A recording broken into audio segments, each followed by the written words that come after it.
अभी तक हम लोग साइंस को जस्ट हिस्ट्री ज्योग्राफी जैसे पढ़े हैं, without knowing what is why, ये क्यों हुआ वो क्यों हुआ ऐसे नहीं पूछते हैं। बस ये मान लेते हैं टीचर बोलते हैं बुक में लिखा है कि ऐसा होता है वैसा होता है, बताते रहते हैं, खाली बताते रहते हैं और बच्चे एक्सेप्ट करते रहते हैं। और टीचर पूछेंगे, बच्चे अगर पूछेंगे क्यों होता है तो टीचर कहते हैं कि this is beyond your scope of syllabus, अब बड़े हो गए तो पता चल जाएगा। लेकिन हम लोग वैसे नहीं पढ़ेंगे, हर चीज का वाई हाउ के साथ पढ़ेंगे। अभी देखो एक समय था, एक एप्पल किसी के सर पे गिरा, वो लॉ ऑफ ग्रेविटेशन निकाल दिए, क्योंकि वो सोचने लगे क्यों गिरा क्यों गिरा क्यों गिरा, तो न्यूटन्स लॉ ऑफ ग्रेविटेशन सामने आ गया। इतने सारे लॉ हम लोग जानते हैं, क्या रिसेंटली डेवलप्ड एनी लॉ हम जानते हैं? नहीं, सारा लॉ 16th-17th सेंचुरी में भी खत्म हो गया। लेटेस्ट लॉ वगैरह जो E=mc² वगैरह है वो 1900 में आया आइंस्टाइन से। लेकिन देखो डेली तो कुछ लॉ नहीं निकल रहा। कहने का मतलब है कि हमारे चारों तरफ जितने सारे घटनाएं हो रहे हैं, सारे का वाई लोगों को मालूम है, सारे का वाई मालूम है। हमको ऐसा हॉबी बनाना पड़ेगा कि सारा वाई जानने की कोशिश करेंगे। आपकी चारों तरफ जितने सारे घटनाएं हो रहे हैं, जितने सारे छोटे छोटे घटनाएं को देखो, कोई चीज ब्लू दिख रहा है तो कोई चीज रेड कलर का दिख रहा है। Stars are twinkling but moons are not, moon and sun are not twinkling.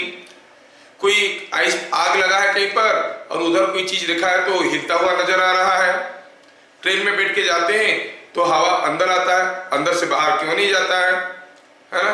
कोई अगर टैप से पानी निकल रहा है, you will see the water jet is gradually narrowing down.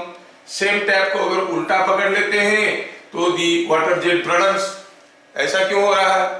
So go on asking why for everything and as long as it is physics, it is my 100% responsibility that I will clarify all your doubt. हाँ, biology पूछ लोगे तो हम नहीं बता सकते, हाथी का क्यों ट्रंक है, कुत्ता का क्यों नहीं है, ये मुझे नहीं आता है। फिजिक्स के बारे में, फिजिकल वर्ल्ड में इतने सारे चीज हो रहे हैं, वो सारा चीज का वाई हाउ आपको जानने की अधिकार है और वही आपका स्कोप ऑफ सिलेबस है। सोच लो आपको सिलेबस कितना बड़ा हो गया। Everything happening around you, everything happening around you, you can ask why for her चीज के लिए। 10 रुपया में एक बल्ब मिलता है, फिलामेंट वाला बल्ब, अब देखे होगे है ना, ये बल्ब है, ओनली ₹10। जब ये था तो हम ये 350 रुपया देके, ₹350 देके ट्यूबलाइट क्यों लिए भाई? You go on asking why for everything. Her why के लिए आंसर है, हर व्हाई के लिए आंसर है। हमें अलर्टली अपनी चारों तरफ की दुनिया को देखना है। बहुत सारे फिजिकल फिनोमेनन्स आएंगे, तो मैं बातों ही बातों में आपको बता दिया what is the syllabus, scope of your syllabus. Syllabus is asking why for everything happening around you, जो आप देख सकते हो। हाँ सर, वो प्रोटॉन तो रिपेल करते हैं, न्यूक्लियस के अंदर कैसे रहते हैं वो आप देख नहीं सकते, तो हम कहेंगे कि हाँ वहां भी मत पूछो और थोड़े बड़े हो जाने से बताएंगे। लेकिन जितना सारा चीज आपको दिख रहा है चारों तरफ, वो सारा चीजों का एक्सप्लेनेशन आपकी स्कोप ऑफ सिलेबस में है। सिलेबस मतलब कौन सा सिलेबस में? मेरे सिलेबस में, मैं जो पढ़ाने जा रहा हूं। ठीक है, तो ये सिंसियर अपील है आप लोगों से। तो क्या करना है, अभी नए साल का नए डायरी मिला होगा, एक डायरी उठाओ, नाम दो उसको I want to know why. चलो अब just go on writing the questions. ऐसा क्यों होता है, ऐसा क्यों होता है, ऐसा क्यों होता है, ऐसा क्यों होता है, सारा questions. Go on writing the questions. Remember, आप बहुत ज्यादा इंटेलिजेंट नहीं होगे तो क्वेश्चंस आपको दिखेगा नहीं, और क्वेश्चन आपको नहीं दिखेगा तो आंसर आपको समझ में आएगा नहीं।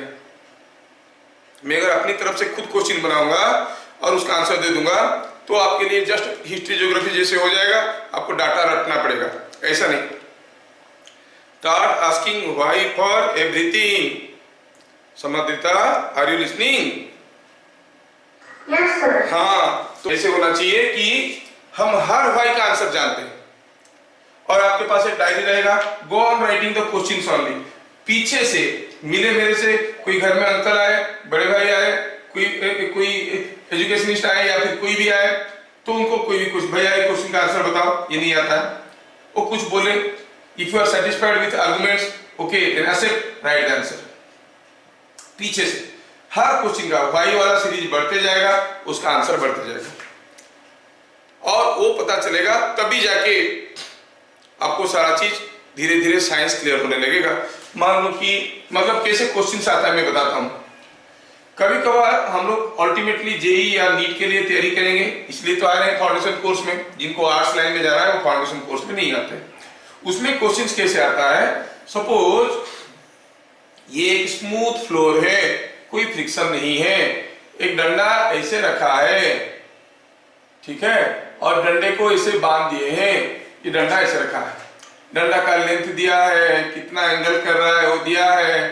मान लो कि ये थ्रेड को काट देंगे, अब ये डंडा गिरेगा, लेकिन गिरेगा कैसे, कौन बता सकता है कैसे गिरेगा? जब ये नीचे गिरेगा, ये वाला जो पॉइंट है जहां था वही रहेगा, कि आगे की तरफ फिसल जाएगा कि पीछे की तरफ फिसल जाएगा गिरते गिरते? कोशिश करो, पीछे की तरफ फिसल जाएगा। आपको समझ में आ गया? Means you are able to visualise, that is the most important thing I wanted to check. आपका इंट्यूशन कैसे काम कर रहा है, ऐसा कोई होते हुए आप देखे नहीं हो, but you are able to guess. अब आपको लॉजिक मालूम नहीं है कि क्यों पीछे की तरफ फिसलेगा, क्योंकि ग्रेविटी तो खींच रहा है, ग्रेविटी खींच रहा है, नीचे तो गिरना चाहिए, नीचे फिसला क्यों? अब क्वेश्चन क्या रहेगा? अरे फ्रिक्शन नहीं है भाई, ये स्मूथ है। तो अब क्वेश्चन आएगा क्या, अगर थ्रेड को काट देंगे, डंडा गिरेगा, गिरते गिरते ऐसा गिरेगा, बताओ पीछे की तरफ कितना दूर फिसल जाएगा? पहले आपको समझ में आना चाहिए कि फिसला क्यों। अगर क्यों फिसला समझ में आ जाएगा तो कितना फिसलेगा आप निकाल लोगे। अरे गेटिंग? तो क्वेश्चन क्या आया, जेई में ऐसे क्वेश्चन आया, तो पहले आपको समझ में आना चाहिए कि फिजिक्स का कौन सा चैप्टर से है भाई, कौन सा चैप्टर से, तो फिर पता चलेगा कि हाँ ये फलाना लॉ की बेसिस में हो रहा है इसलिए फिसल रहा है। अच्छा, तो ये समझ में आ रहा है क्या? You must be able to see कि जो जो चीजें आपके चारों तरफ हो रहा है। जैसे मैं दूसरा क्वेश्चन पूछता हूं, आप लोग कितना गेस कर सकते हो, देख रहा हूं। सपोज कोई एक इंक्लाइंड प्लेन है, ऐसे एक इंक्लाइंड प्लेन है, ठीक है, और चलो मानते हैं कि ये कोई एक बॉल है, एक बॉल है, और ये प्लेन जो है एब्सोल्युटली स्मूथ है। अब ये प्लेन पे हम तेल डाल दिए, कोई फ्रिक्शन नहीं है। अब ये बॉल को छोड़ेंगे तो बॉल क्या करेगा, इट विल स्लाइड डाउन और इट विल रोल डाउन। क्या लग रहा है आपको, लॉजिक? रोल करेगा कि स्लाइड करेगा? सोचो सोचो सोचो, पूरा स्मूथ है, तेल डाला हुआ है, कोई आयरन बॉल को डाल दिए, लोहे का बॉल, सॉलिड आयरन बॉल छोड़ दिए, वो स्लाइड करके आ जाएगा कि रोल करके आएगा?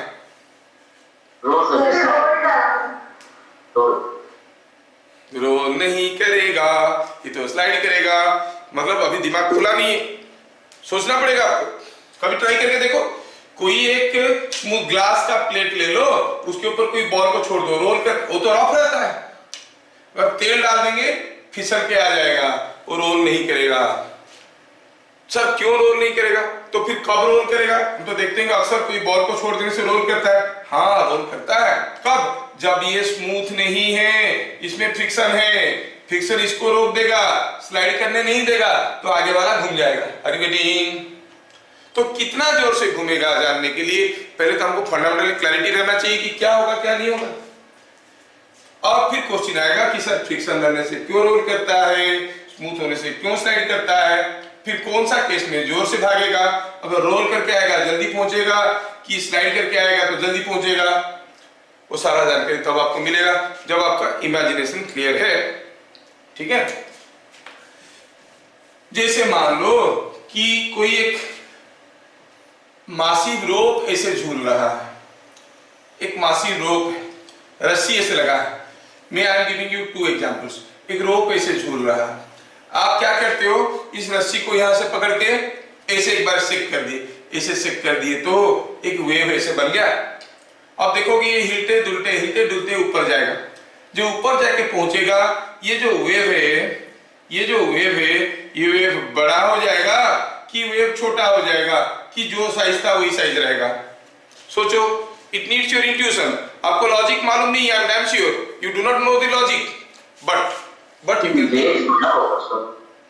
जैसे जैसे ऊपर जाएगा छोटा हो जाएगा। सोचो बहुत लंबा सा रस्सी आप नीचे सेट कर दिए, वे ऊपर जाएगा तो धीरे धीरे बड़ा हो जाएगा कि धीरे धीरे छोटा हो जाएगा?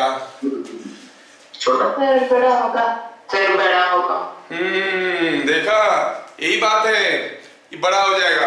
अब जैसे आपको लगा बड़ा हो जाएगा, वो तो आप सोच के बता दिए कि बड़ा हो जाएगा। प्रैक्टिकली देखोगे फिर पूछोगे सर ये बड़ा क्यों होता है, छोटा क्यों नहीं होता है? Then my job starts. मेरा कहने का मतलब है you must minutely observe everything happening around you and when you develop sufficient doubts I am there to clarify your doubts. तो योर लुक साइंस कोई बाय एकेडमिक चूजिंग वो कोई science student नहीं बनता है। By his nature, by his attitude, by his value system वो science student कहलाता है। जिनको जानने में इंटरेस्ट है, क्यों हुआ क्यों हुआ क्यों हुआ, वही साइंस स्टूडेंट है। कोई साइंस पढ़ रहा है वो साइंस स्टूडेंट नहीं है।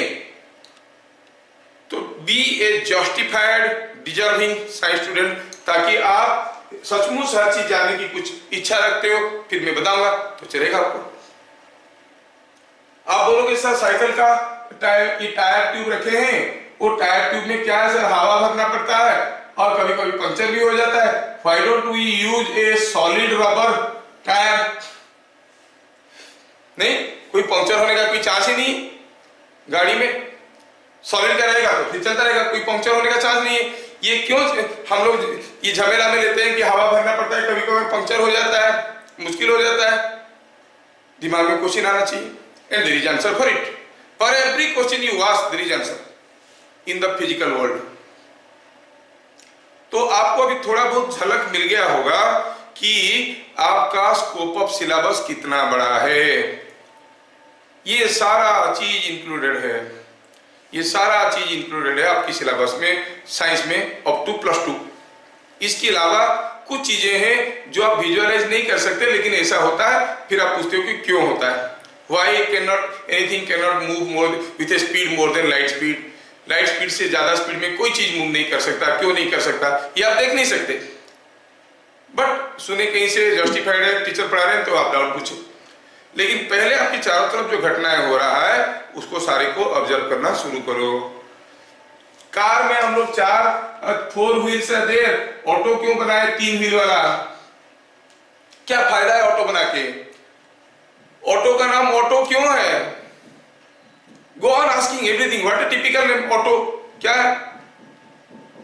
3 पहिया बोल सकते थे उसको, रिक्शा बोल सकते थे, कुछ लोग बोल देते ऑटो रिक्शा। बट ऑटो का नाम ऑटो क्यों है? हर चीज के पीछे उसका अपना कहानी है, उसका अपना लॉजिक है। समझ रहे हो ना? हम ऐसे खड़े हैं, कोई धक्का देगा तो गिर जाएंगे, लेटे हुए हैं कोई धक्का देगा तो नहीं गिरेंगे। क्यों सर? खड़े होते हुए हम गिर जाते हैं और जब लेटे हुए तब नहीं गिरते हैं। या फिर आपका इंट्यूशन और एक चीज में चेक करते हैं। सपोज आप कार में बैठ के घूमने जा रहे हो और पता चला कि कार में 2 बोतल पानी रखा हुआ है। ऐसा एक बोतल है, 3 ठो बोतल रखे हैं, 3 बोतल रखे हैं, देखने में तीनों एक जैसे हैं। मैं बस ये जानना चाहता हूं कि आप लोग कितना ओपनली सोच पाते हो।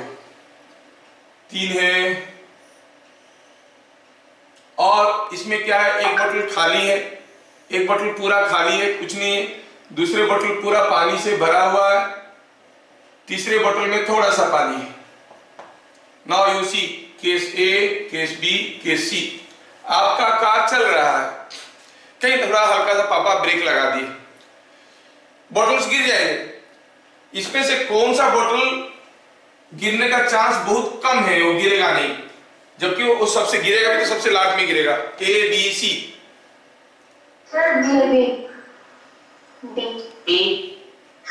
ए नहीं गिरेगा, खाली बोतल खड़ा था, ब्रेक लगाया नहीं गिरेगा, सोच लो। बी भरा हुआ था पानी पूरा ऊपर तक, नहीं गिरेगा। सी जिसमें थोड़ा सा पानी है, कौन नहीं गिरेगा? ब्रेक लगा दिया, बोतल फड़क, गाड़ी इधर जा रहा था, ब्रेक लगा दिया तो गिर जाएगा। कौन सा बोतल नहीं गिरेगा आपको लगता है? ए नहीं गिरेगा, बी नहीं गिरेगा, ऐसे लग रहा है कुछ लोगों को। हाँ, और कोई सी भी बोल रहा है क्या? आप अभी ट्राई करके देखो। घर में जाना, टेबल के ऊपर 3 बोतल रखना, टेबल को खींचो, कौन पहले गिर गया देखो। मैं आपको क्लू देता हूं। बचपन में आप लोग खेले होंगे हिट मी वाला खिलौना, इसको मुक्का मारो तो फिर खड़ा हो जाता था। क्यों? जैसे धक्का मारते थे गिरता था क्या, फिर खड़ा हो जाता खिल। यस, बेस में मास ज्यादा हो गया तो धक्का मारो फिर से खड़ा हो जाता था, गिरता नहीं था ये। अब सोचो कौन नहीं गिरेगा? तो सी नहीं गिरेगा। And how come you are telling all this? From your experience. But what is the physical, mathematical logic behind that we have to illustrate here? इसके पीछे क्या फिजिकल चीज रहा कि वो नहीं गिरेगा? या फिर मान लो कि ये सारा चीज किसी कार के अंदर है, ठीक है ना, ये सारा चीज किसी एक कार के अंदर है। अभी क्या हुआ कि ये कार जाते जाते ब्रेक लगाया, मान लो ट्रक है, एम्बुलेंस है, 6 पहिया वाला है, ठीक है। अब बोलोगे सर 6 पहिया कैसे, 3 तो दिख रहा है। अरे 3 दिख रहा है, 3 उधर भी है, 6 हो गया, है ना। अभी अगर ये ब्रेक लगाएगा, ये बोतल्स गिरेंगे, किधर गिरेंगे? आगे की तरफ गिरेंगे। ये इधर जा रहा था, ब्रेक लगाया, बोतल्स किधर को गिरेंगे? आगे की तरफ कि पीछे की तरफ? अगर गिरेंगे तो आगे की तरफ। सोच रहे हो ना? अब क्यों आगे की तरफ गिरेंगे वो सब हमें देखना है। इसके पीछे मैथमेटिकल फिजिकल लॉजिक क्या है वो हमें जोड़ना है। समझ में आ रहा ना? तो ये सारे जो चीज को पढ़ाने वाला चीज को हम कहते हैं आईआईटी फाउंडेशन कोर्स। पढ़ाते क्या है? 9th क्लास के बच्चों को पढ़ाते हैं। क्या पढ़ाते हैं? उनका सिलेबस पढ़ाते हैं, लेकिन सिलेबस से 10 टाइम्स ज्यादा पढ़ाते हैं, 10 टाइम्स मोर। आपको न्यूटन्स लॉ स्टेटमेंट होगा, 1-2 एग्जाम्पल होगा। हम तो खाली न्यूटन्स लॉ पे ही ढेर सारे क्लासेस, खाली Newton first law, second law, third law will take more than 2 months. इतने सारे वैरायटी के क्वेश्चंस आएंगे उसके ऊपर भी, जो कि हम लोग 9th क्लास में पढ़ने वाले हैं, है ना। तो ये सब चीज जानने के लिए आपको क्या करना पड़ेगा? कुछ बेसिक टूल्स जानने की जरूरत पड़ेगा। ये टूल्स नहीं जानने से मैं आपको समझा नहीं पाऊंगा, ठीक है ना। अगर हम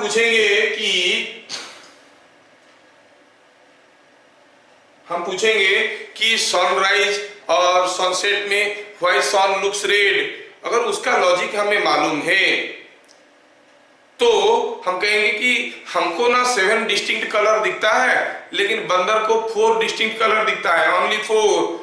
सपोज बंदर को सिर्फ 4 ही कलर दिखता है, हम लोग को 7 डिस्टिंक्ट कलर दिखता है। सपोज उसको दिखता है ब्लू, ग्रीन, येलो, ऑरेंज, इसके अलावा और कोई दूसरा कलर दिखता नहीं है, या 3 कलर दिखता है। अब सनसेट हो रहा है, बंदर को कौन सा कलर दिखेगा? अंधेरा तो नहीं दिखेगा, कुछ तो दिखेगा। हमें क्यों रेड दिख रहा है? अगर हमें मालूम है तो बंदर या फिर जिसको कलर ब्लाइंडनेस है उसको क्या दिखेगा हम प्रेडिक्ट कर सकते हैं। Why sun rises in the east? अब क्या हुआ? साइंस को हिस्ट्री ज्योग्राफी जैसे पढ़ने वाले बच्चे क्या करेंगे? Sun rises in the east, sets in the west. Teacher होता है, बुक में लिखा है, we accepted and taken it granted. लेकिन बच्चे पूछेंगे सर क्यों ऐसे हो रहा है? Why sun rises in the east? क्या आप में से कोई बताएगा मुझे? छोटा मोटा आइडिया तो होगा आपके पास। Why because of rotation of the rotation of earth about its own axis, है ना? rotation of the earth as well as around the sun, sir. No, not due to sun, not due to, that is called revolution around sun. I am clearing it again. So earth is revolving around sun and simultaneously it is spinning about its own axis. This is sun, earth is revolving around sun in an elliptical path. I am showing a circular one. ये घूमता तो है, revolve करता है इसके चारों तरफ, साथ साथ अपनी चारों तरफ भी घूमता है। Because of revolution day and night नहीं होते हैं, सनराइज सनसेट नहीं होते हैं। किसके लिए होते हैं? Because of spinning of earth. अब सोचो और बताओ कि ये है अर्थ और मान लो कि सन कहीं यही है, और आप देखते हो कि आप जानते हो ये अगर अर्थ है तो this is north, this is south, this is east, this is west. क्या बता सकते हो जो अर्थ अपनी चारों तरफ घूम रहा है वो साउथ टू नॉर्थ घूम रहा है कि नॉर्थ टू साउथ घूम रहा है कि ईस्ट टू वेस्ट घूम रहा है कि वेस्ट टू ईस्ट घूम रहा है? गेस करो, इसके लिए कोई मैथमेटिकल लॉजिक की जरूरत नहीं है। गेस करो। अर्थ सोचो सोचो, जैसे हम अगर ट्रेन में जाते हैं ईस्ट की तरफ, ईस्ट की तरफ, तो बाहर का पेड़ कैसे किधर को जाता हुआ नजर आता है? नॉर्थ की तरफ, साउथ की तरफ, ईस्ट की तरफ, वेस्ट की तरफ। हम वेस्ट की तरफ, हम जिधर जाते हैं बाहर का पेड़ उल्टा जाता हुआ नजर आता है, पीछे की तरफ जाता हुआ नजर आता है कि नहीं?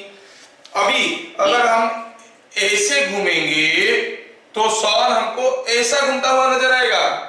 अगर हम वेस्ट टू ईस्ट घूमेंगे तो हमको लगेगा कि सन ईस्ट टू वेस्ट जा रहा है कि नहीं? That means earth is spinning from west to east, west से ईस्ट की तरफ घूम रहा है, इसीलिए sun rises from the east and sets in the west. Are you getting? तो ये तो छोटे छोटे नुस्खे हैं, हम लोग बहुत सारा चीज पढ़ेंगे, लेकिन ऐसे आलतू फालतू चीजों को सोचने से ही ब्रेन का फर्टिलिटी बढ़ेगा। और मैं कोई चीज बताऊंगा तो आपको समझ में आएगा। घर में हमारे पास इतने सारे बर्तन होते हैं, उसके बावजूद हम लोग प्रेशर कुकर यूज करते हैं। क्यों? क्योंकि सीटी मारता है, अच्छा लगता है? नहीं, कुछ दूसरा रीजन होगा। Cost of A pressure cooker is almost 5 times that of A ordinary open बर्तन, है कि नहीं? एल्युमिनियम पॉट से ये ज्यादा कॉस्टली, फिर इसको क्यों लेते हैं? And why you call it again pressure cooker? हाँ, प्रेशर कुकर, ये प्रेशर कहां से आ गया? Cooking needs heat, how come pressure is coming into play and how it is named as pressure cooker? हमें व्हाई पूछना है हर चीज का। क्या आप लोगों को अभी समझ में आया कि हमें क्या पढ़ना है? स्कूल का कोर्स तो पढ़ना है, लेकिन वहीं पे अपने आप को लिमिट नहीं करना है। This is IIT foundation course, you have to go much beyond. और उसके लिए आपको विजिलेंट होना पड़ेगा और आपको आंख कान सब खुला रखना पड़ेगा। कोई चीज को एक्सेप्ट नहीं करना है। पहला चीज है कि the first rule is never accept anything because this are is saying, because it is written in the book. Book में लिखा है बोल के कोई चीज को एक्सेप्ट मत करो। Ask why for everything and there is answer. If you get sufficient explanation for every why you ask and you are satisfied with the explanation, then what you do, you accept, and that knowledge becomes your knowledge. Otherwise, the knowledge will be book's knowledge or my knowledge. You have borrowed my knowledge. कोई आपको पूछेगा ऐसा क्यों होता है, बोलोगे हमारे sir बोले थे, हमारे बुक में लिखा है इसलिए होता है। अरे बुक में लिखा इसलिए होता है क्या? बुक में बदल जाएगा तो फिर ये भी बदल जाएगा? नो, इसलिए होता है because it is a fact. Now why that fact takes place, that we have to understand. हमारा पढ़ने का अप्रोच ये होगा। अभी समझ में आ रहा है क्या? आ रहा है ना? Don't accept anything. पहला चीज, साइंस का रूल हुआ, हम साइंटिफिक माइंड के बच्चे हैं, हम कोई भी चीज एक्सेप्ट नहीं करते हैं जब तक हमें प्रूफ नहीं होता है। और जो ब्लाइंडली एक्सेप्ट करते हैं वही लोग सुपरस्टिशंस बनाते हैं आगे चल के। ठीक है?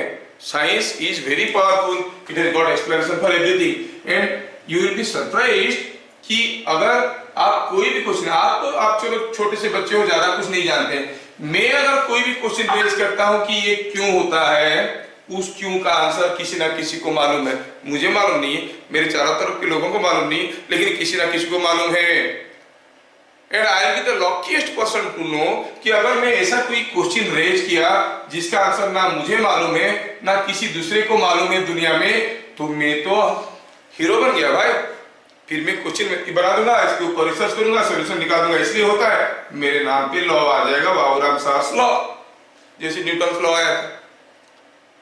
Law means what? Law is a statement which can not be proved. Law, hypothesis, theorems, principles, they are all different statements. Law क्या है?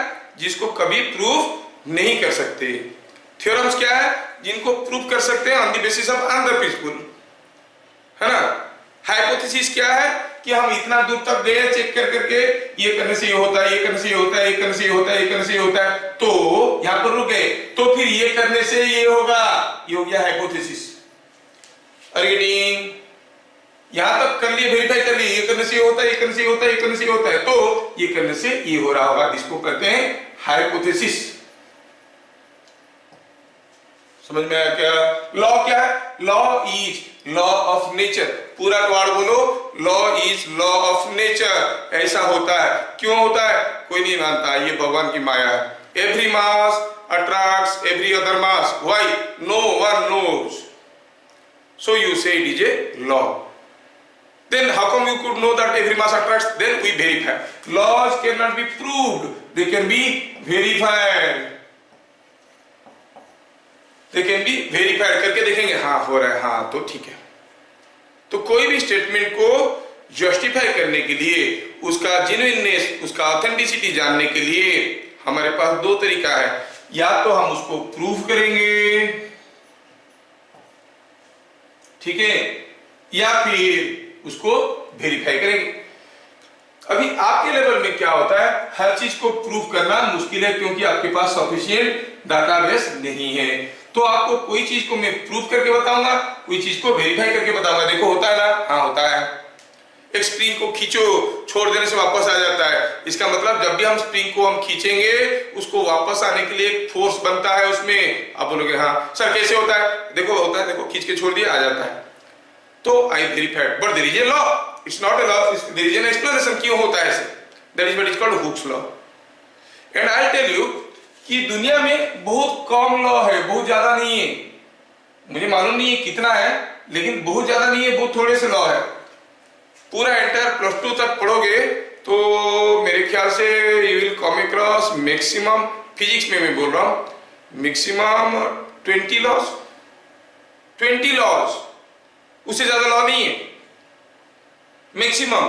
अब से शुरू करके IIT JEE खत्म करते तक ओनली 20 लॉज है। और आप कोई भी क्वेश्चन पूछो, व्हाई व्हाई व्हाई करते जाओ, ये हुआ, ऐसा क्यों हुआ, ऐसा होता है, व्हाई ऐसा होता है, बिकॉज ऐसा होता है, व्हाई ऐसा होता है, again why why why why करते जाओ, you will end at a law. उसके बाद आप व्हाई नहीं, ऐसा होता है, ये नियम है, law of nature. Are you getting? तो हमें हर स्टेटमेंट का व्हाई व्हाई करते करते करते करते जाना है, जब तक we do not arrive at a law.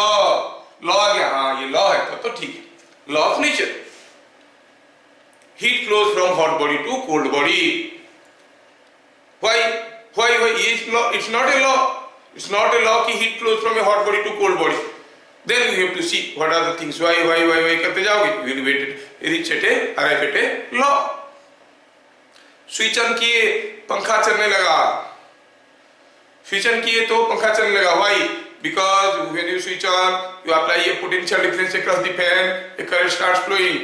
अच्छा, when you apply a potential difference, a current flows. Why? That is called Ohm's law. अच्छा ठीक है, अच्छा जब भी पोटेंशियल डिफरेंस अप्लाई करेंगे करंट फ्लो करेगा, that is called Ohm's law. अच्छा ठीक है, करंट फ्लो करने से घुमा क्यों? क्योंकि वो कॉइल में जब करंट फ्लो किया, उसके चारों तरफ एक मैग्नेटिक फील्ड बन गया। मैग्नेटिक फील्ड बन गया, क्यों बना? करंट फ्लो करने से मैग्नेटिक फील्ड बनता है, हाँ बनता है। क्यों मालूम नहीं है, that is what is called Biot-Savart's law, कि जब भी किसी एक वायर में करंट फ्लो करेगा, उसके चारों तरफ मैग्नेटिक फील्ड बनेगा। अच्छा ठीक है, मैग्नेटिक फील्ड बन गया तो घुमा क्यों बताइए? अरे एक नॉर्थ पोल बनेगा, दूसरा नॉर्थ पोल बनेगा। पंखे के अंदर दो कॉइल है, एक छोटा सा कॉइल है, एक बड़ा सा कॉइल है चारों तरफ। इसमें जो पोल बनेगा, इसमें वही पोल बनेगा, वो उसको रिपेल करेगा। तो north pole will repel north pole. अच्छा नॉर्थ पोल को रिपेल करता है, व्हाई? हाँ that is another law, Coulomb's law for magnets. And because of repulsion, क्योंकि बाहर वाला जो कॉइल है अब उसको पकड़ के रखे होते ही घूमने लगता है।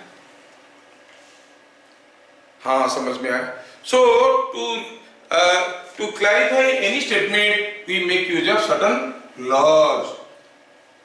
और जब तक किसी लॉ तक नहीं पहुंचे, आपको व्हाई करते रहना है। हम बोले ये इसलिए होता है कि ऐसे होता है, क्या सर ये लॉ है? नहीं लॉ नहीं है तो फिर ऐसा क्यों होता है?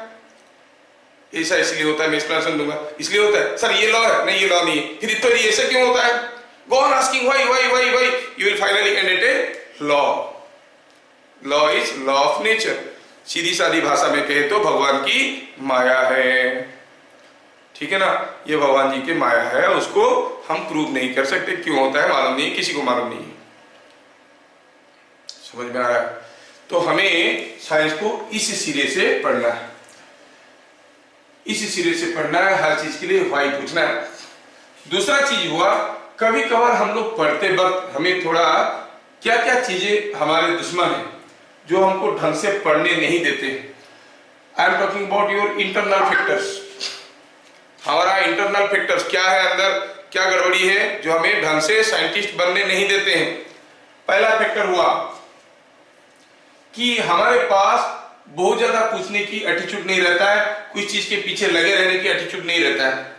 आप कभी कभार देखे होंगे, आपको कोई एक पजल क्वेश्चन पूछ दिया, ऐसा ऐसा होने से ऐसा ऐसा होता है, तो बताओ क्या होगा। कोई पजल है, कोई पजल है। जब ये क्वेश्चन, ये पजल किसी को पूछ दिया गया, कोई एक बार ट्राई किया, 2 बार ट्राई किया, 3 बार ट्राई किया, नहीं हुआ छोड़ दिया, कोई एक बार ट्राई किया, नहीं हुआ छोड़ दिया, कोई ट्राई करे जा रहा है, करे जा रहा है, सबको पूछ रहा है, 2-4 दिन के बाद उसको सॉल्यूशन मिल गया, 1 महीने के बाद सॉल्यूशन मिल गया। लगे रहना है किसी चीज के पीछे। I have tested this. मैंने सम इयर्स बिफोर मैं क्या किया था, एक पजल बुक लाया था। पजल बुक में इधर पजल्स रखे थे, उसका बैक पेजेस में आंसर लिखा था। चलो ये सब पजल को पढ़ो, and I was silently observing what people are doing. कुछ बच्चे पजल पढ़ते थे, कॉपी पेपर लेके ट्राई करें, ये they know the answer is there, try किए जा रहे हैं। और कुछ बच्चे 2 मिनट ट्राई किए, उल्टा के देख लिया आंसर, ओ ये अच्छा अच्छा अच्छा। समझ में आया ना? लगे रहने वाली चीज, पीछे लगे रहने वाली चीज, ये एटीट्यूड कम होता है, क्योंकि हम लोग इजी गोइंग है, मेहनत नहीं करते। नहीं हुआ तो we are not able to bear our फेलोअर्स।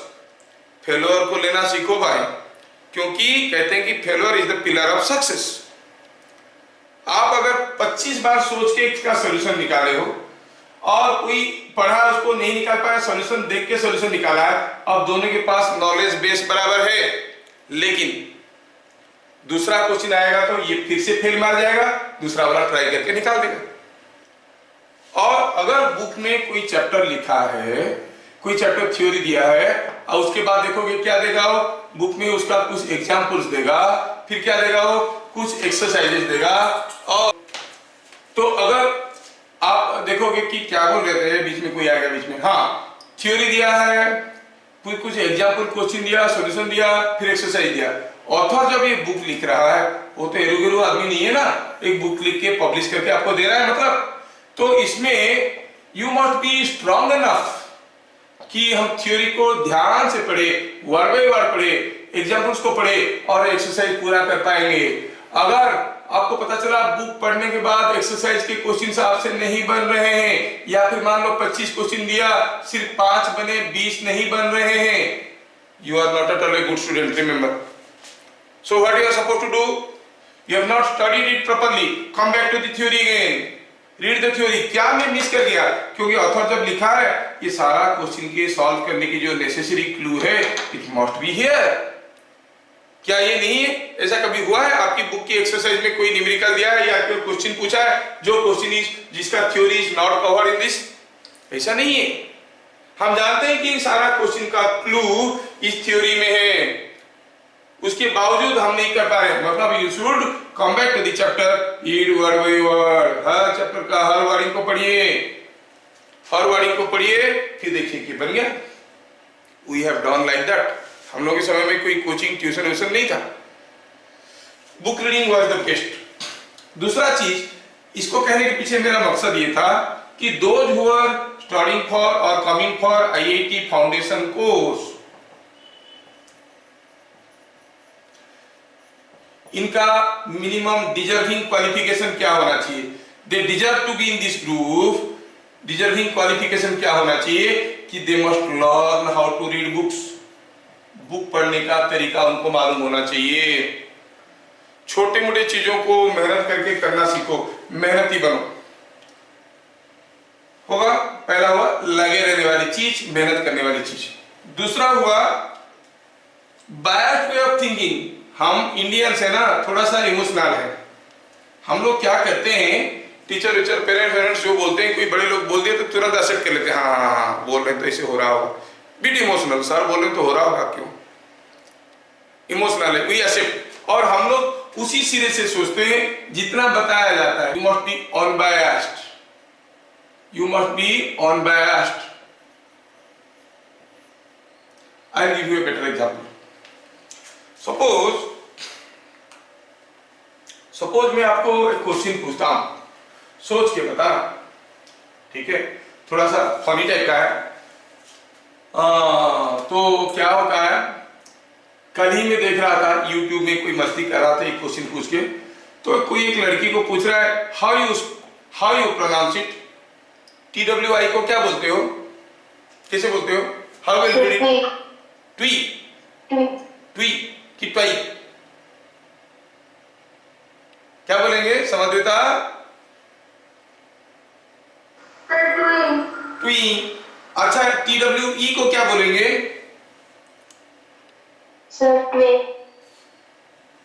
इसको ट्वाई, इसको ट्वे। TWO को क्या बोलेंगे, टू। और वो लड़की जो था ना, वो क्या बोला था, ट्वाई, ट्वी, टू, ऐसे बोल रहा था, मतलब बायस्ड हो गया दो आंसर में। इसको ट्वाई बोल दिया, इसका टू बोल दिया, तो इसको टू बोल रहा है, जबकि लिखा क्या है, two, because biased way of thinking. अच्छा आप बता सकते हो कौन सा माउस का, which mouse has no legs और टू लेग्स, चलो पहले देखते हैं, टू लेग्स।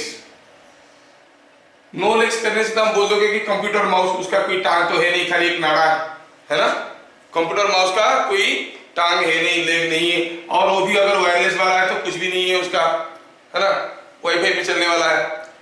कौन सा माउस का दो लेग है, यूजुअली माउस का कितने लेग होते हैं भाई, यूजुअली कितना लेग होते हैं माउस का, चार, तो कौन सा माउस का दो लेग है, कोई तो सोचो और बताओ, आप लोग सब इतने इंटेलिजेंट दिख रहे हो, कौन सा माउस का दो लेग होते हैं, दो लेग पे भागता है,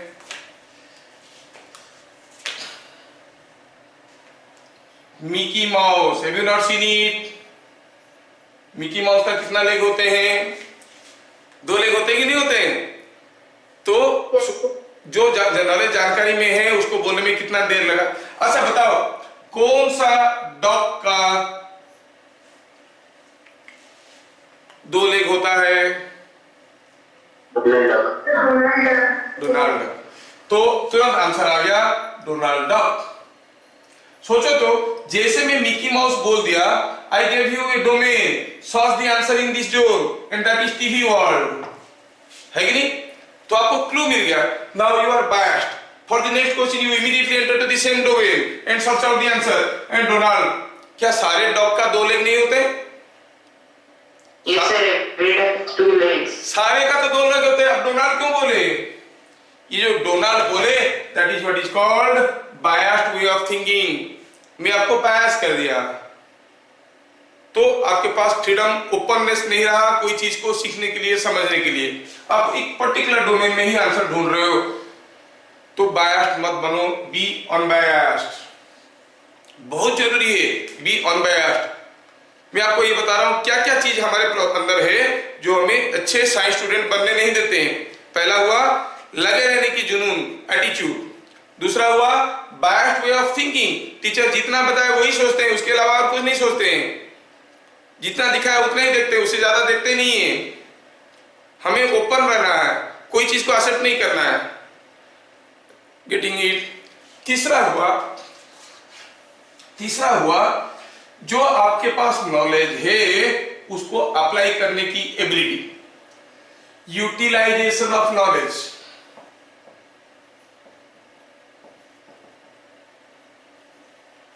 इसमें क्या करते हैं हम लोग, प्रोजेक्ट वगैरह करते हैं। ये हमारा हम लोग अभी कुछ दिन पहले क्लास 8 वालों के लिए प्रोजेक्ट किए थे, ये भी देख स्वयं भी था प्रोजेक्ट में, स्वयं सब थोड़ा पहले से ज्वाइन कर चुका है, तो उसमें प्रोजेक्ट में डिफरेंट चीजें करके किए थे। We made a very nice presentation, सब PDF पावर पॉइंट में बना के प्रेजेंट किए, करीब 25 बच्चे प्रेजेंटेशन दिए, बहुत बढ़िया बढ़िया प्रेजेंटेशन था। स्वयं भी एक अच्छा प्रेजेंटेशन लाया था। वो क्या किया था, स्वयं साहू जो आपके साथ बैठा है, वो क्या किया, एक प्लास्टिक बोतल में पानी ले लिया, भर दिया पानी, इसमें एक होल कर दिया, और उसको कैप लगा दिया। कैप लगा दिया तो क्या होगा, पानी नहीं निकलेगा, और पानी भरा हुआ है। फिर क्या किया, बोतल को प्रेस किया तो यहां से पानी पिचकारी जैसे निकलने लगा। ठीक है, और फिर क्या किया, ही टूक ए लेजर लाइट लेके इसके अंदर लाइट छोड़ा, तो देखा कि ये लाइट जो है इस पानी में होते हुए इधर आके गिर रहा है, जबकि लाइट तो सीधा जाता है, लाइट आके यहाँ पर गिरने लगा। इसके अंदर से दिख रहा था कि रेड कलर का लाइट ऐसे आ रहा है, ऐसे गिर रहा है, ऐसे आ रहा है, ऐसे गिर रहा है, पर light always go straight, bend कैसे होगा। तो ये एक्सपेरिमेंट था, and he explained this is called total internal reflection. क्यों सर, यही था ना? Yes sir. हाँ, पढ़ेंगे हम लोग क्लास 10 में, इसको पढ़ेंगे, टोटल इंटरनल रिफ्लेक्शन। ये मैकेनिज्म और कहाँ देखें आप, किसी के घर में देखे होंगे, शो लैंप्स वगैरह होता है ऐसे गोल कलर का, और उसके ऊपर ऐसे 3 फाइबर्स ऐसे निकले रहते हैं, व्हाइट कलर का फाइबर्स ऐसे निकले रहते हैं, अंदर कोई लाइट ग्लो करता है, ये सारा फाइबर का टॉप मोस्ट पॉइंट ग्लो करते रहता है। Have you ever seen this? These are all called optical fibers. कभी देखे हो ऐसे लैंप? Yes sir. हाँ, yes, ये ग्लो करता था। The same mechanism, light is passing through this, just like water flows in a pipe, light is passing through this thin fiber. That mechanism is total internal reflection का reflection हो गया। हम knowledge को कैसे utilise कर रहे हैं? Knowledge को अगर यूटिलाइज नहीं कर पाएंगे, जैसे आपके पास जो नॉलेज है उसको मैं यूटिलाइज करने की कोशिश कर रहा हूं। एक छोटा सा क्वेश्चन देता हूं, ठीक है, थोड़ा सा ट्राई कर लेना।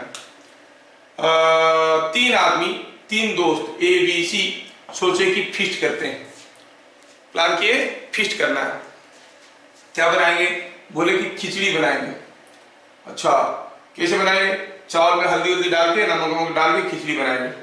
तो ए क्या बोला, मैं घर से 500 ग्राम चावल ले आऊंगा, वो ले आया। बी अपनी घर से 300 ग्राम चावल ले आया। सी को बोले कि तुमको लाने की जरूरत नहीं, इतना काफी हो जाएगा। ठीक है, तो फिर गए जंगल में, आग लगाए, 800 ग्राम का खिचड़ी बना। खिचड़ी बनने के बाद तीनों बराबर की हिस्सा खा गए। सी को थोड़ा खराब लगा कि अरे यार इतना बड़ा फीस्ट हुआ, मैं तो कुछ भी कंट्रीब्यूट नहीं किया। सी अपना जेब में हाथ डाला तो उसका जेब से ₹8 निकला। बोले ये तुम लोग ले लो, क्योंकि तुम लोग सारा चीज लाए थे। अब क्वेश्चन ये है कि 8 रुपया में से ए कितना लेगा, बी कितना लेगा? Utilisation of your existing knowledge. So 5 and 3 rupees. तो ये लेगा 5, ये लेगा 3, ये दिया 8। हाँ, और एनी अदर आंसर? यही है, सबको यही बोल रहे हैं। चलिए मैं पहले प्रूफ करता हूं कि ये आंसर गलत है। चलो ऐसे सोचते हैं कि ए 600 ग्राम दिया और ये 300 ग्राम दिया, टोटल 900 ग्राम का काम हो गया। और सपोज ये दिया 9 रुपीज, तो आपके हिसाब से ये कितना लेता? 6, ये लेता 3, है कि नहीं? अब सोचो, अगर ये 600 ग्राम दिया, ये 300 ग्राम दिया, 900 ग्राम का खिचड़ी बना, हर एक बराबर खाए, तो ये कितना ग्राम का खाया? 300 ग्राम का ही तो खाया कि नहीं? दिया था 300 ग्राम, खाया 300 ग्राम। मतलब ये सारा का सारा पैसा किसको लेना चाहिए? जो इसके लिए दिया था, है कि नहीं? So will it be distributed in terms of the rice they have given? No, तो आंसर गलत हो गया। अब क्वेश्चन ये है कि ये जो 500 ग्राम दिया था और ये 300 ग्राम दिया था, ये 8 रुपया दिया, कौन कितना लेगा? Reading, it is utilisation of knowledge. इसके लिए जो नेसेसरी नॉलेज है वो आपके पास है, बस मुझे देखना है कि आप कितना देर तक उसके पीछे लगे रहते हो। How far you are striking behind. और दूसरा चीज ये हुआ कि आप जो इतने जल्दी बोल दिए 5.3, ऐसे क्यों बोल दिए? It is again A biased way of thinking. ऐसे काफी क्वेश्चन आप किए हो, उसी सिरे से सोच लिए तुरंत। Are you getting? मैं चाहूंगा कि आप लोग ग्रुप में मुझे इस क्वेश्चन का आंसर लाके जमा करना। ये 500 ग्राम दिया, ये 300 ग्राम दिया, ये 8 रुपया दिया, कौन कितना लेगा? ठीक है, ग्रुप में मेरे को आपको आंसर जमा करना है। Not now, not now. ठीक है, तो आज मेरा लेक्चर जो था इतना ही था। मैं बताना चाहता हूं कि आप लोग थोड़ा जेन्युइनली पढ़ो, साइंस स्टूडेंट बनो। अभी जो इतना सारा विशाल चीज मैं आपको बताने जा रहा हूं through this IIT foundation course, उसमें मुझे कुछ टूल्स की जरूरत पड़ेगा। वो टूल्स को मैं पढ़ाना चाहूंगा आप लोगों को। ठीक है, तो आप मुझे बस उतना कर दो कि 1 या 2 क्लास फिक्स कर लो मेरे लिए किसी भी समय में। मैं उस समय में वो क्लास लेके आपको कुछ चीजें बताऊंगा। तब 25 फरवरी से जब हम लोगों का कोर्स स्टार्ट होगा, you will feel comfortable to join the group. वो ग्रुप में अच्छे अच्छे बच्चे हैं, बड़े लड़ाकू बच्चे हैं। ठीक है, तो मैं चाहता हूं कि आप लोग मुझे टाइम दे दो। कौन सा टाइम में करेंगे? मैं अपना टाइम बोलूं कि आपका टाइम बोलूं? अपना टाइम बोलूंगा या आपका टाइम? जैसे मैं सोचता हूं कि पहले बताओ कि मॉर्निंग आवर्स में करेंगे कि इवनिंग आवर्स में? पालो 1 o'clock खाने पीने का समय होता है यार। 1 o'clock करेंगे, 1 से 12:30 से करेंगे ऐसे। क्लास रहता है इसको 12:30 इवनिंग तो इवनिंग करेंगे तो 5 बजे करेंगे। सर मेरा क्लास रहता है सर। डेली 5 बजे? डेली 5 बजे क्लास रहता है। अच्छा, एक काम करते हैं, आगे चल के हम लोग का क्लास टाइमिंग फिक्स्ड है। हम लोग का क्लास टाइमिंग कौन सा है बताओ? सैटरडे को 4:30 में है और संडे को 4:30 में है। ये टाइमिंग से ऑलरेडी फिक्स्ड है। जो दूसरे बैच है, मतलब दूसरे बच्चे जो है वो फिक्स कर चुके हैं। You have to keep yourself free in this timing. इधर क्लियर? तो क्या इसी समय में हम लोग करते चले? Yes sir. हाँ, तो इसी समय में चलते रहेंगे। फिर वो लोग बाद में हमारे साथ जुड़ेंगे, वो लोग बाद में हमारे साथ जुड़ेंगे। तो क्या हम लोग कल शाम को 4:30 बजे क्लास कर सकते हैं? Yes sir. Yes sir. किसी को ऑब्जेक्शन नहीं? No sir. चलो बढ़िया। तो let us take it granted, you note down this timing. Saturday Sunday को हम लोग क्लास करते जाएंगे। जो भी मैं पढ़ाऊंगा उसका वीडियो रिकॉर्डिंग में आपको दे दूंगा, आप दोबारा उसको देख पाओगे।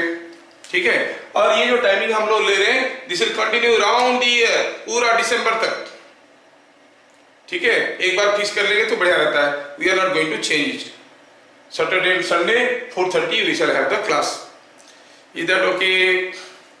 तो कल भी 4:30 बजे है। कल 4:30 बजे करेंगे। कल 4:30 में हम लोग पढ़ेंगे। ओके, ठीक है, कल 4:30 में हम लोग पढ़ेंगे और उसमें हम कुछ ट्रिग्नोमेट्री रिलेटेड चीजें पढ़ाएंगे जो तुम लोगों को थोड़ा थोड़ा आता होगा, लेकिन मैं फिर से पढ़ाऊंगा। ठीक है, कोऑर्डिनेट्स पढ़ाऊंगा, ट्रिग्नोमेट्री पढ़ाऊंगा, स्लोप निकालना पढ़ाऊंगा, वेक्टर्स, ग्राफ कैसे प्लॉट करते हैं, क्वाड्रेटिक इक्वेशन कैसे सॉल्व करते हैं, वो सब पढ़ाऊंगा। वो सारे चीज मुझे फिजिक्स में जरूरत पड़ेगा, जिसका नेसेसरी नॉलेज आपके पास नहीं है। Trigonometry will take 1 or 2 classes. अभी धीरे धीरे हल्के हल्के हम लोग पढ़ेंगे, उसमें क्या है। Okay, and one more important thing I tell you, are chemistry and mathematics classes are also starting. आप लोग सिर्फ फिजिक्स के लिए नाम दिए हो, chemistry and mathematics classes are also starting. तो आप लोग चाहो तो you can opt for this. Chemistry will be taught by mister RSS Chauhan और mathematics he is from IIT Kanpur. ठीक है, और ये हमारा जो मैथमेटिक्स वाले हैं mister Saroj Das, he is from NIT Rourkela. Okay, my group of teachers, we are 3 teachers teaching. तो हम लोग ये क्लासेस स्टार्ट करें। आप में से कोई इंटरेस्ट दिखाएगा? हाँ, वो लोग बोले नहीं थे। ठीक है ना, तो मैं उनको बहुत रिक्वेस्ट किया हूँ कि सर करिए, क्योंकि आज कुछ गार्डियंस मेरे को बोले कि सर करते तो बहुत अच्छा होता। मैं बहुत शॉर्टली आपको टाइमिंग बता दूंगा उनका। पहले आप लोग इंटरेस्ट तो शो करो कि show your expression of interest, that is called EOI, show your expression of interest कि हाँ सर आई एम इंटरेस्टेड।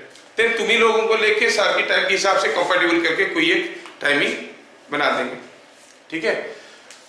खैर ये हो गया चीज। तो let us meet again tomorrow evening 4:30। Yes, sir.